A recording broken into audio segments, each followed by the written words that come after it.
Excuse me, sir. Stop right there. I'm Dr. Marcus Hayes. I work here. Is there a problem? We've received reports of equipment theft. I need to search that bag. This is my medical bag. I'm carrying patient files and my personal equipment. Open it now or I'm calling the police. I'm a cardiologist at this hospital. You can verify my credentials. He thought he caught a thief in a hospital hallway. What he actually did was humiliate one of the hospital's top doctors and trigger a $6.2 million lawsuit that exposed years of racial profiling. This is the story they tried to bury. It was just before 4 p.m. on a Tuesday at St. Augustine Memorial Hospital. Dr. Marcus Hayes, 42, one of the hospital's most respected cardiologists, was walking through the cardiology wing carrying specialized medical equipment worth thousands of dollars. He had just finished a successful heart surgery and was transporting equipment to his research office. He wasn't wearing a white coat. He wasn't rushing. He wasn't hiding anything. But to Robert Mitchell, the hospital's head of security, none of that mattered. What Mitchell saw was a black man in casual clothes carrying expensive equipment. And in his mind, that was enough.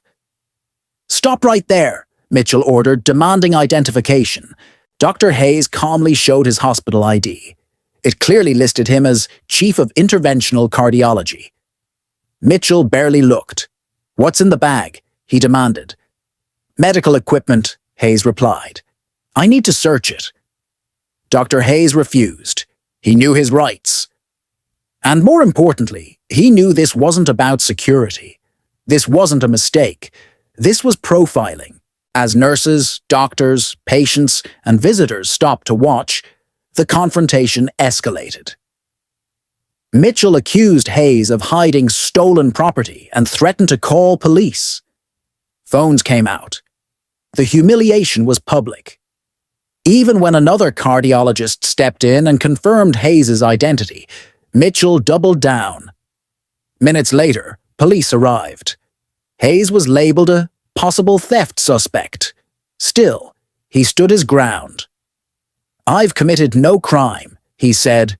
"This is racial profiling." Then, Mitchell made the mistake that ended everything. He formally accused Dr. Hayes of theft and demanded police detain him.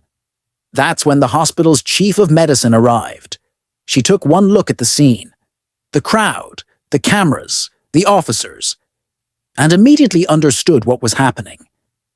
"This is Dr. Marcus Hayes," she said. "He is not a suspect, and if you detain him, there will be lawsuits." Then she turned to Mitchell. "You're terminated, effective immediately." Silence. Dr. Hayes walked away that day. But he didn't let it end there. 6 weeks later, he filed a lawsuit not just against Mitchell, but against the hospital itself. What came out in court shocked everyone. 17 black employees testified they had been repeatedly stopped, questioned, and harassed by security. HR complaints had been ignored. Warnings were buried. Administrators chose silence over accountability. The jury didn't hesitate. After 8 hours of deliberation, they ruled fully in Dr. Hayes' favor. The settlement, $6.2 million.